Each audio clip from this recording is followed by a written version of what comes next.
Buenas noches. Un placer darle la bienvenida a Conversando con Humberto. Quiero darle las gracias, muchas gracias, por conectarse, por acompañarme en estos conversatorios que estamos teniendo. Anoche tuvimos uno acerca de el rapto secreto. Esta noche tenemos otro acerca de Antíoco Epífanes. Vamos a tratar de responder una pregunta, fundamentalmente una. ¿Por qué muchos protestantes atribuyen a Antíoco Epífanes el rol del cuerno pequeño de Daniel, capítulo 7 y capítulo 8? Es todo lo que vamos a tratar en esta noche.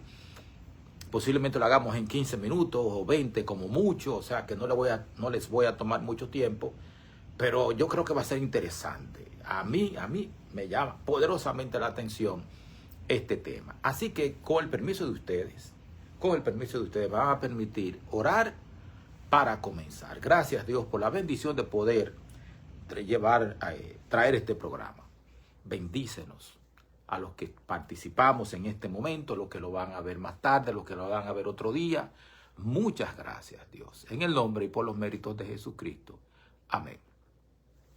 Bien, la pregunta fundamental es ¿por qué muchos protestantes le atribuyen a Antíoco Epífanes el rol del cuerno pequeño que aparece en Daniel 7 y Daniel 8? Y la respuesta es interesantísima, sumamente interesante. Me puse cómodo para poder hablar cómodamente. Ustedes recordarán que el 31 de octubre del año 1517, Martín Lutero publicó sus 95 tesis en contra de las indulgencias que la Iglesia Popular estaba vendiendo para construir la Basílica de San Pedro. Entonces, Lutero no pretendía establecer una nueva iglesia, una nueva religión, ni nada por el estilo. Lutero lo que quería era que hubiese reformas dentro de la iglesia. Pero eso causó un sismo también. Entonces hubo una división y lamentablemente la división continúa a pesar de todo. Entonces la Iglesia Católica estableció lo que es la contrarreforma. ¿Qué es la contrarreforma? La contrarreforma tenía como propósito precisamente hacerle frente a la reforma, pero fundamentalmente hubieron dos sacerdotes jesuitas que fueron llamados a hacer contrarreforma con el propósito de contrarrestar la identificación protestante del papado como el cuerno pequeño. Ese es el quid del asunto. Porque los protestantes estaban, todavía decimos algunos, estaban identificando al cuerno pequeño. Maribel Cadet, muy bienvenida, mi querida hermana. Estaban identificando al cuerno pequeño de Daniel 7 y de Daniel 8 con el papado. Entonces, estos dos sacerdotes jesuitas, entonces introdujeron otra perspectiva. La primera perspectiva introducida por Francisco Rivera fue la del futurismo. ¿En qué consiste? Que todo lo que dice la profecía de Daniel 7 y Daniel 8 acerca del cuerno pequeño estaba en el futuro. El futurismo, eso no se ha cumplido todavía. No pueden decir que el cuerno pequeño tiene que ver con el papado. Eso se va a cumplir en el tiempo del fin, no ahora. Por lo tanto, no se puede decir que el papado es el cuerno pequeño. El otro, llamado Luis de Alcázar, entonces lo que hizo fue que movió la profecía hacia el pasado como algo cumplido. Pero no lo mueve para hacer la identificación de uno con otro, sino que dice que un personaje de la antigüedad, Antíoco IV Epífanes, era precisamente quien era el cuerno pequeño.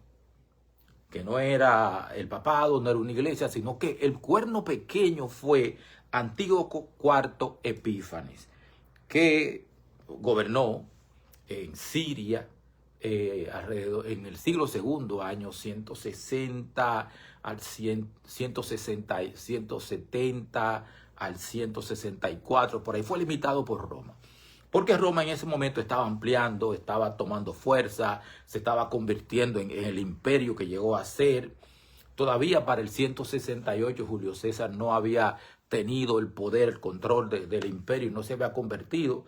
No recuerdo si había nacido todavía en la fuerza poderosa, ni Pompeyo, ni Octavio, ni ninguna de esa gente habían tomado el control de Roma.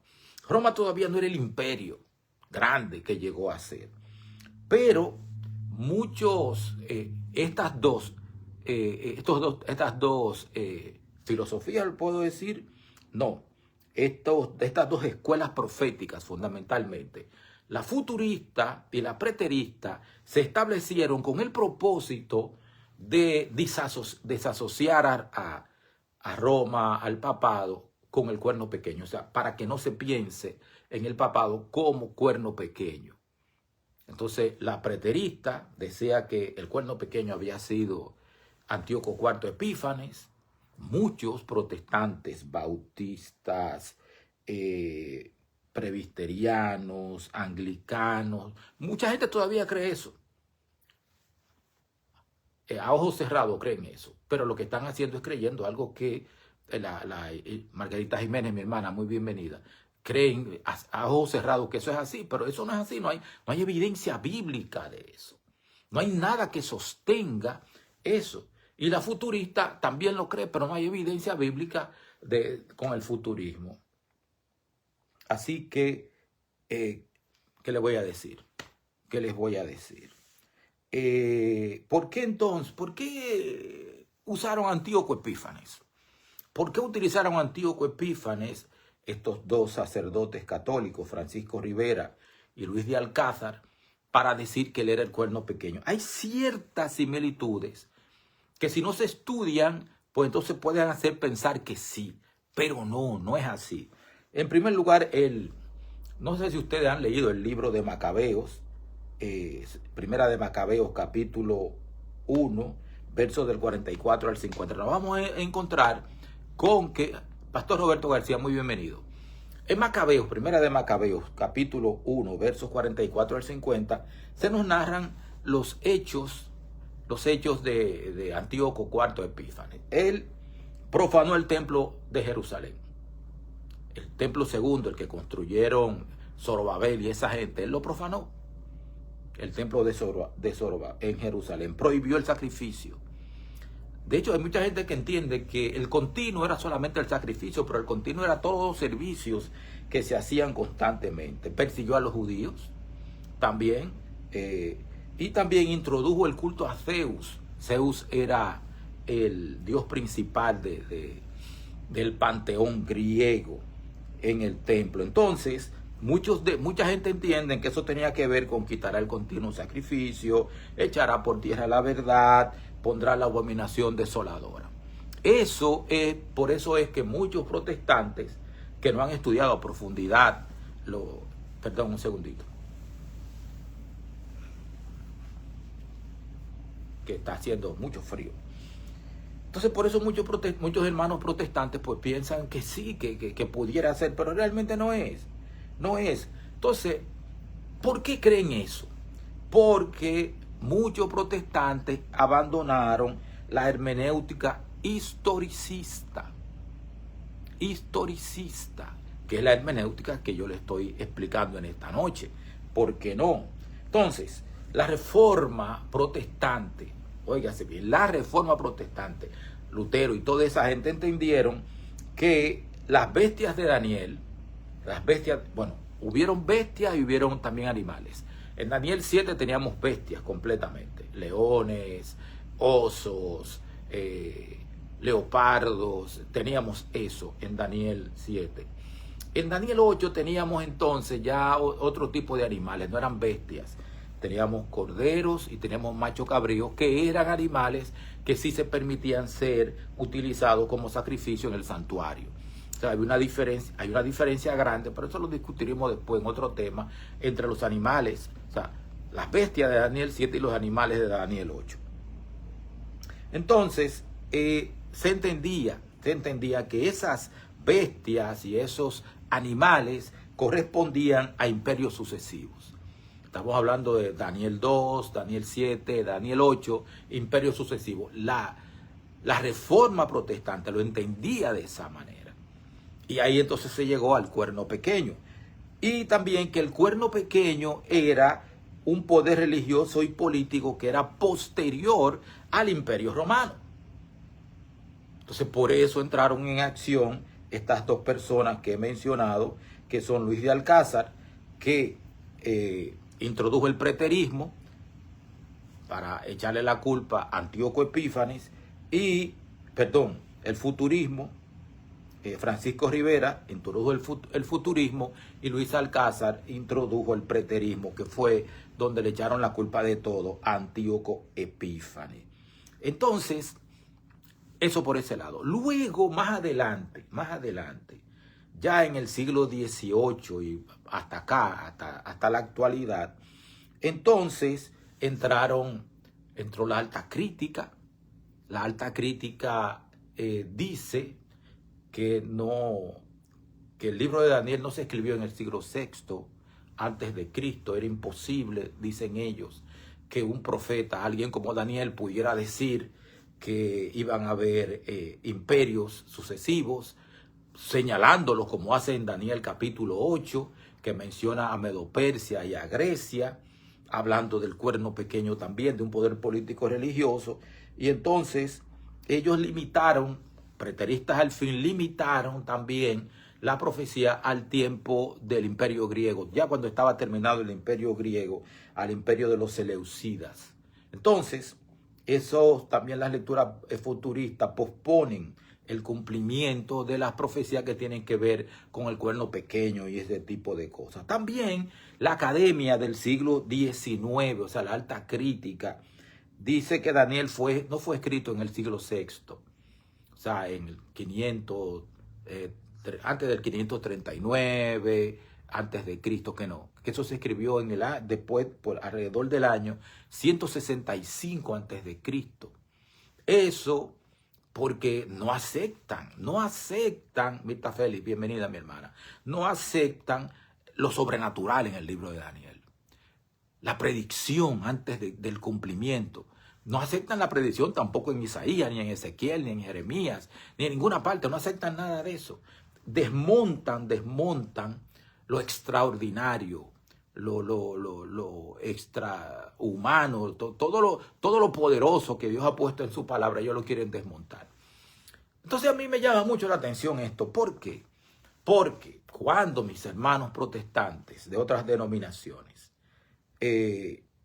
dicen que Antíoco Epífanes fue el cuerno pequeño, entran en una de dos.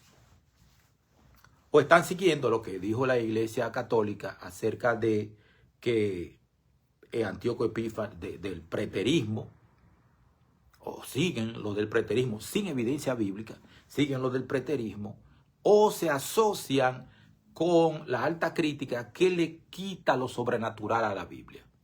Porque la alta crítica no acepta los milagros de Jesús, no acepta nada de eso, ni acepta que Daniel previó todo lo que iba a suceder, que Isaías previó a Ciro, y ellos le quitan todo eso. Entonces, una de dos, o estás siendo dirigido, o te estás siguiendo normas que estableció la Iglesia Católica, o tú estás con los que dicen que Dios no es suficientemente poderoso, como para predecir lo que va a suceder. ¿Cuáles son los problemas que hay con esto de identificar a Antíoco como el cuerno pequeño? Fundamentalmente hay una que está en Daniel 9. La profecía de las 70 semanas nos habla de 490 años. Día por año te lo he dado. Números 6:4. Un segundito, por favor, que yo tengo aquí algo sobre eso.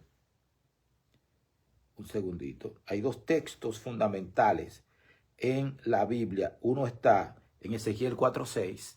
Apúntenlo ahí, Ezequiel 4:6. Y el otro está en Números 14:34. Entonces, ¿quiénes entendían que el principio día por año aplica en el libro de Daniel? ¿Quiénes lo entendían? Juan Calvino, Martín Lutero, Isaac Newton, Juan Knox, Wycliffe, Wesley, los valdenses, los anabautistas, los puritanos. Toda esa gente asimiló y aceptó el principio día por año porque es bíblico. Es bíblico, ya se los dije, donde están en la Biblia. Están fundamentalmente en, segundito, en Números 14:34, un día por año, por cada año, y en Ezequiel 4:6 te he dado un día por cada año, porque aplica lo que Daniel hace, por ejemplo, en Daniel 2, en Daniel 7 y en Daniel 8 es simbólico. Los tiempos y los plazos también son simbólicos. Daniel 8:14, 2300 tardes y mañana el santuario será purificado. También tenemos lo de los 1000 tiempos y la mitad de tiempo. Pero donde más se demuestra, se sustenta firmemente que lo de día por año te lo he dado es en Daniel 9:24 al 27, donde está la profecía de las 70 semanas, que nos lleva directamente al inicio del ministerio de Cristo, a la crucifixión de Cristo y al apedreamiento de Esteban en el año 34. O sea, inicio del ministerio de Cristo, año 27, después de Cristo, crucifixión de Cristo en el año 31 de la era cristiana y la muerte de Esteban por apedreamiento en Jerusalén en el año 34. En el año 34 terminó el periodo de gracia para Israel como nación, como pueblo de Dios. Eso es fundamental. Fundamental. La profecía de las 70 semanas se cumple al milímetro desde el año 457, cuando salió la orden para reedificar a Jerusalén dada por Artajerjes. Eso lo podemos encontrar en Esdras capítulo 7, está ese decreto de Artajerjes, hasta el año 34. Ahí se cumplen completamente las 70 semanas. Entonces, por eso es que es un problema grande identificar a Antíoco IV Epífanes, porque el cuerno pequeño nace después de Roma, nace de Roma, pero ya de Roma, que ha sido el gran imperio mundial, la Pax Romana, el que construyó los caminos, el que crucificó a Cristo, o sea, el imperio que gobernó toda la cuenca del Mediterráneo, no solamente la parte del Mediterráneo europeo, sino la parte del Mediterráneo africano, que gobernó todo eso. Entonces, Egipto y todo lo demás. Entonces, Antíoco Epífanes no duró tanto. Él se murió en el año 164 antes de Cristo. Entonces es imposible. Y Antíoco Epífanes no cumple la parte de la profecía de las 70 semanas que habla de hasta el Mesías príncipe. Y se quitará la vida al Mesías, mas no por sí mismo. Entonces Antíoco vivió un tiempo muy reducido para que quieran pretender que él era el cuerno pequeño de Daniel capítulo 7 y capítulo 8. También las profecías asignan un tiempo profético, como ya acabo de decirle, que Antíoco no cumple, no lo cumple. Entonces muchos protestantes identifican a Antíoco Epífanes como el cuerno pequeño y 7 y 8 porque adoptaron el preterismo y el futurismo, que son instituciones católicas, la lectura académica liberal que niega la profecía predictiva. Ellos no creen. Entonces, ¿qué es lo que tú crees entonces? ¿En qué tú crees? Cuando abres la Biblia, ¿no crees en la profecía predictiva? ¿No crees en eso? El mismo Jesucristo, cuando el asunto de la abominación desoladora, en Mateo 24:15, Jesucristo dijo, y cuando veáis la abominación desoladora de la que habló Daniel, o sea, lo que Antíoco Epífanes hizo en el templo de Jerusalén no fue la abominación desoladora, ya que en tiempo de Jesucristo no se había cumplido todavía esa profecía. Se cumple en el año 70, año 66 al 70, cuando la primera guerra judía. Entonces, no hay sustento bíblico para decir que Antíoco Epífanes es el cuerno pequeño. Porque no lo es. No lo es. Todavía lo que dicen los protestantes de aquellos protestantes que les mencioné, de ese tiempo de Martín Lutero y cosas así, se sostiene. Pero muchas iglesias protestantes han asumido las posiciones católicas del preterismo y el futurismo, se empantanaron ahí, y otras iglesias protestantes han asumido las posiciones de la alta crítica que dice que no hay profecía predictiva, y sin embargo vienen haciendo predicciones. Entonces, hay algo que a mí no me cuadra. Entonces yo le doy gracias a Dios por la iglesia adventista, porque la iglesia adventista sigue siendo historicista. Se aplica la profecía donde va. Y la mayor evidencia la tenemos, por ejemplo, con la profecía de las 70 semanas. Tenemos la profecía de los 1260 días o años, del 538 hasta 1798, cumpliéndose al pie de la letra. Y también tenemos la profecía de los 2300 días. Entonces no hay nada que temer en ese sentido. Estamos parados sobre bases sólidas. Los demás tienen que revisar sobre qué base están estableciendo lo que creen, sus doctrinas. Así que ya se lo dije, son las 9:22. Les tomé apenas 22 minutos y si tienen alguna pregunta que escribir, pues aquí estamos para responderle, porque nos quedan todavía 8 minutos más para seguir adelante. ¿Alguna pregunta? Pueden escribirla. ¿No? Muchas gracias. Entonces, permítanme orar para concluir. Les voy a pedir un favor. Gracias a Dios, el programa de anoche acerca del rapto secreto ya va por más de 800 personas que lo han visto aquí en Facebook. Muchas gracias por eso. Yo les voy a pedir que por favor este programa le den like, lo compartan, porque a mí me interesa que este tipo de programas cortos y muy específicos lleguen a todas partes. Así que muchas gracias. Permítanme orar para concluir. Gracias, Dios, por la bendición de traer este corto programa en esta noche. Bendícenos. Bendícenos y bendice a todo aquel que lo vea. Y el que tenga preguntas, pues que le escriba en la publicación que estamos haciendo en Facebook o en YouTube, donde lo vamos a publicar también. Muchas gracias y bendícenos a todos. En el nombre y por los méritos de Jesucristo. Amén. Muchas gracias. Pasen buenas noches.